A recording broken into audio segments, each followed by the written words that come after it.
He is absolutely useless. Of course, the trouble is, he would have asked David Lammy to go out to Norway and then followed by Estonia, but Lammy's in the Caribbean. Because don't forget, you know, they like to travel in different directions, this lot. You know, so Lammy currently, I think last time I checked, was in Guyana, having a very nice time with the leaders there, welcoming a new... They're all about, you know, new partnerships with Guyana, you know. Then before that, he was making new partnerships with Barbados. Discussing reparations for slavery, is he? Probably. I shouldn't imagine that wouldn't have come up. How about this from Barry? He says, Mike, if only all UK politicians were required to visit Norway, they would have learned something about long-term financial management of our North Sea oil. The Norwegians have trillions in savings from their oil, while the UK has trillions in national debt.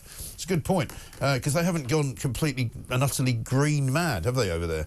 This whole net zero nonsense, headed up by Ed Miliband, who I really worry Crazy about. Ed Miliband, we call him. I genuinely worry about the fella, because I don't think he's particularly well. He's not the full ticket, is he? No, he really isn't. As we used to say. He really isn't. There's something not quite right about him. And he's so obsessed by this entire energy net zero, headlong into it lunacy, that I think it's taken its toll on I think it's called not seeing the wood for the trees, isn't it? Yeah, that kind of quite thing, possibly. if you pardon the pun. Yeah. Let's talk about Santa and Christmas and grottos, because it's a piece of the Sun today, page 7. So ho-ho do you identify?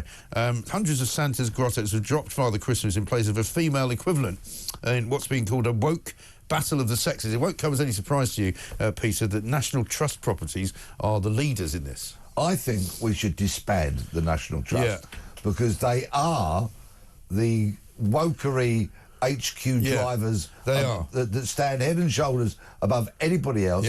I think they've probably been infiltrated by Chinese or Russian spies. Very possibly. Because they're trying to undermine everything that we in Britain hold dear. Yes. Including Father Christmas. Yeah. Yeah. Father Christmas, who's been the Father Christmas that we've known and loved for centuries, For time immemorial. Ever since the beginning of time, it would seem. But, of course, they do quote in here that some of the stuff that we've seen on television may have influenced them, because Boots, of course, on their Christmas advert, have used Adjo Andoa as Mrs. Claus in their advert, haven't they? Yeah, which is why I'm not going anywhere near Boots. No. I wouldn't. Ever again. Yeah.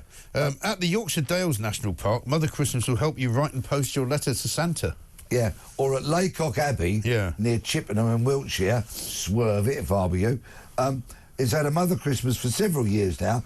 One worker said, Mother Christmas isn't confusing. The kids believe she is either Santa's wife or his mum. Really? Well, what about aunt or sister or cousin? Right. See, it is confusing. It is confusing. Also, there's nothing in any sort of written tome that I've ever seen that suggests that Father Christmas has got a wife. Yeah. Who said he had a wife? He's far too happy for that. And I've never heard about Mother Christmas coming down the chimney, for example. No, I haven't. Now, you know, is that permissible?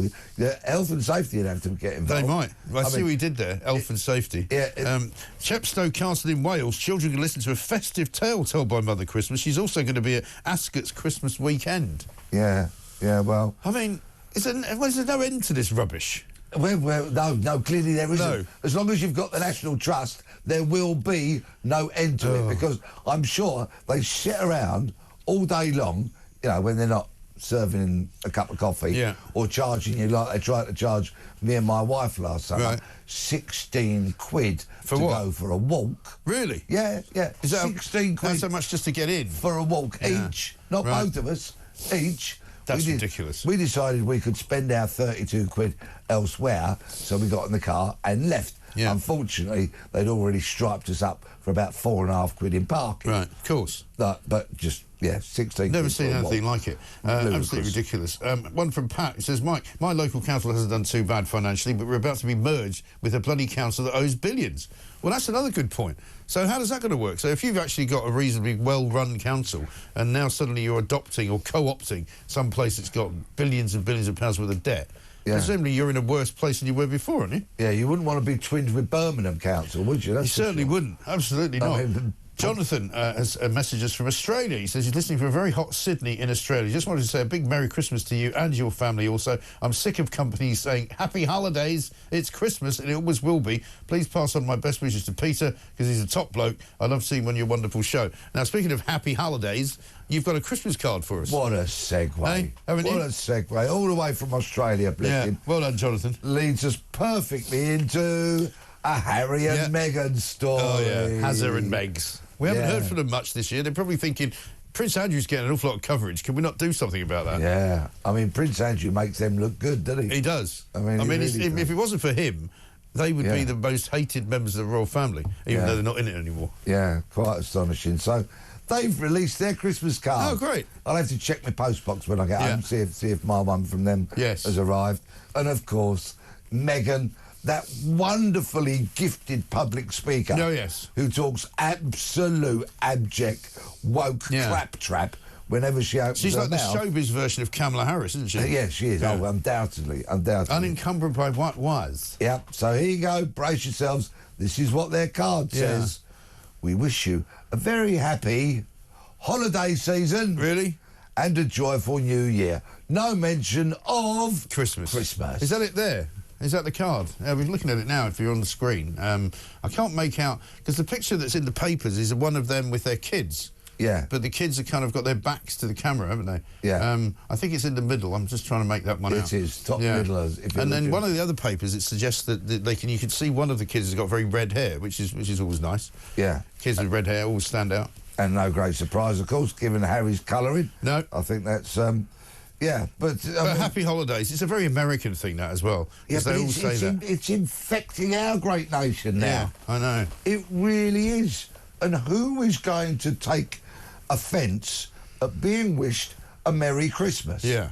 It's just a lovely thing to do, even if you're not a Christian. Right. You know, I'm not a man of faith. Not particularly. But when people wish me a Merry Christmas, I'm thrilled. I'm delighted. It's lovely. What's wrong with it? Yeah, exactly. Yeah. Merry Christmas. Merry Christmas.